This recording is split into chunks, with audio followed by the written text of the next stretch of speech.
Picture గురించి మాట్లాడాలంటే picture టెక్నికల్గా చాలా అద్భుతంగా ఉంది. పిక్చర్ అంతా నాకైతే భూపాల్ రెడ్డి గారు నేను 82, 83 మహబూబ్ ఫస్ట్ చూసాను.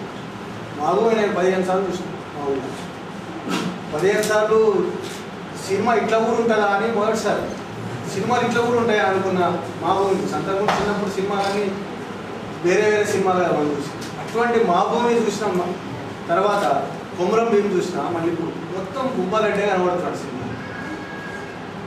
సినిమాలో. భూపాల్ రెడ్డి కనిపించడం ఒకటి, టెక్నికల్గా వాల్యూస్ కొన్నిసార్లు మనకు దుఃఖం తెప్పిస్తారు. స్క్రీన్ ప్లే, కెమెరా దుఃఖం తెప్పిస్తుంది. నాకు కూడా ఏడుపొచ్చింది.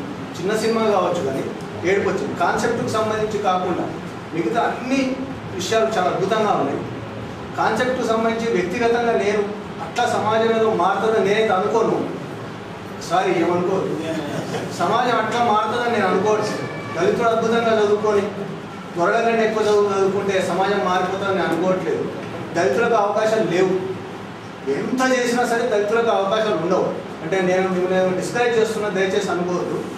దళితులకు అవకాశాలు ఉండవు ఎన్ని చేసినా. వీళ్ళ మీద లెక్కబట్టే వాళ్ళకి కొంతమంది చదువుకోగలుగుతారు, వాళ్ళు సంపాదించుకోగలుగుతారేమో, కానీ దళిత సమాజం మొత్తం అటువంటి అవకాశాలు ఉండవు. నేను అనుకునేది ఏంటంటే దళిత సమాజం తిరగబడితే తప్ప సమాజం మార్పు వస్తుందని నేను అనుకుంటున్నాను. సారీ, డిస్కరేజ్ చేయట్లేదు.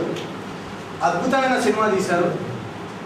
నక్షత్రం గారి సినిమాలు ఇంత ముందు కూడా తీశారట. నాకు విన్నాను కానీ చూడలేదు. కానీ ఇంత అద్భుతంగా తీస్తారని తెలిస్తే పాత సినిమాలు ఇంత ముందు చూసేవాడిని, ఇప్పుడు వెళ్ళి చూస్తాను నెట్ ఓపెన్ చేసి. ఇంత అద్భుతంగా తీస్తారు అనుకోరు. ఇంకా దీనికి సంబంధించి నాకున్న అనుబంధం ఏంటంటే ఇది మా ఊళ్ళో తీసింది.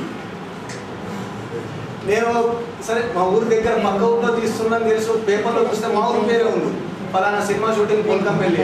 అరే మా ఊళ్ళో తీసినా అని అడిగితే పొరపాటున రాసిందట విలేకరి పక్కూరు. అయినా ఆ ఊరు మా ఊరు ఆ ఊరితో అంటే మా ఊరిలో తీసినందుకు మరింత ఆనందంగా